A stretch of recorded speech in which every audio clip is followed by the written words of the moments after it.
दोस्तों हम लोग आए हैं आज शूट पर। कहाँ हैं राज भाई? हम लोग कहाँ पर आए हैं? हम लोग आए भाई नैनीताल। नैनीताल। देखो बाबा डांस कर रहे हैं इधर।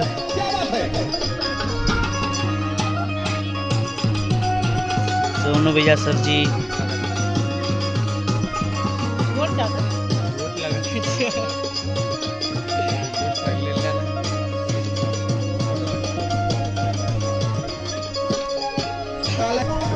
कैसे दिला टिकट आने ना रही आर के लाल बता देखा क्या भैया पूछा देखा ना आप भी गान के लिए भाई भैया भैया बताओ ना तब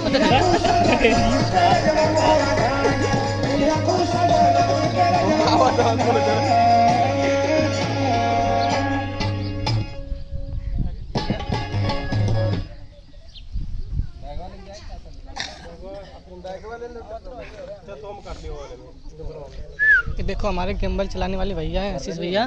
इनका गिम्बल देखिए हाई फाई है। जा भैया कहाँ जा जा कितने लास्ट में बैग वाले के चले हां लास्ट में मार लिया बैग उठा लिया का में तो रहा है हां तो कहां का हुआ अलग करा देती अलग खाली रही ना। अच्छा हां ए हमारे बाबा जाने कमाने तो बाबा का लाओगे तुम बियर ब्रोकोड क्या इनका बैग है इसमें पता नहीं क्या क्या भरे हैं। अब सेट भाभी इधर दीपक भाई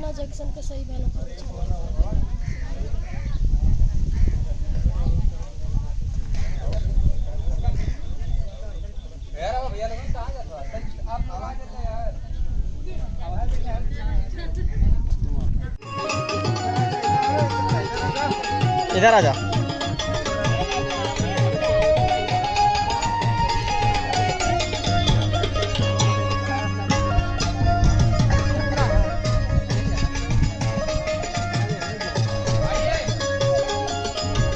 ए भैया कौनो दुल्हन अपने सैया के समझावत बा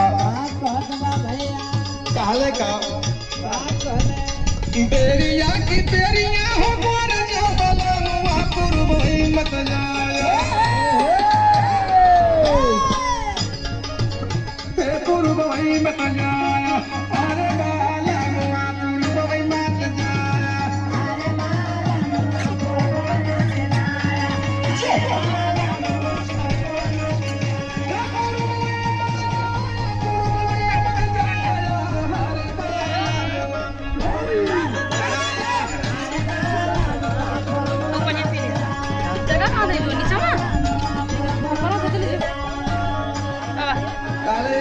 सुना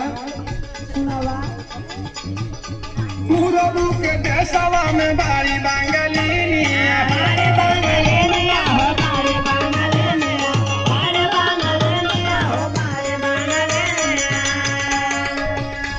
पूरब के देशवा में बारी बांगलिनिया जादुआ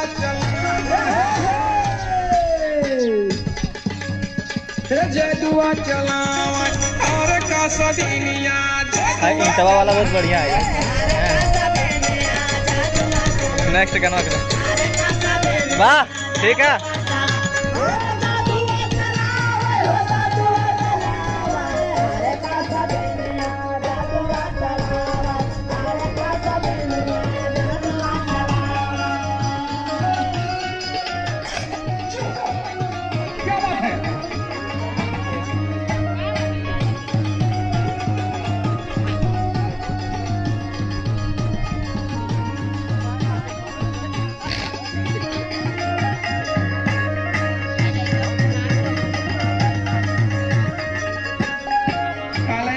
सुना जादुआ तुम्हारी तोहके सुगना बनाई है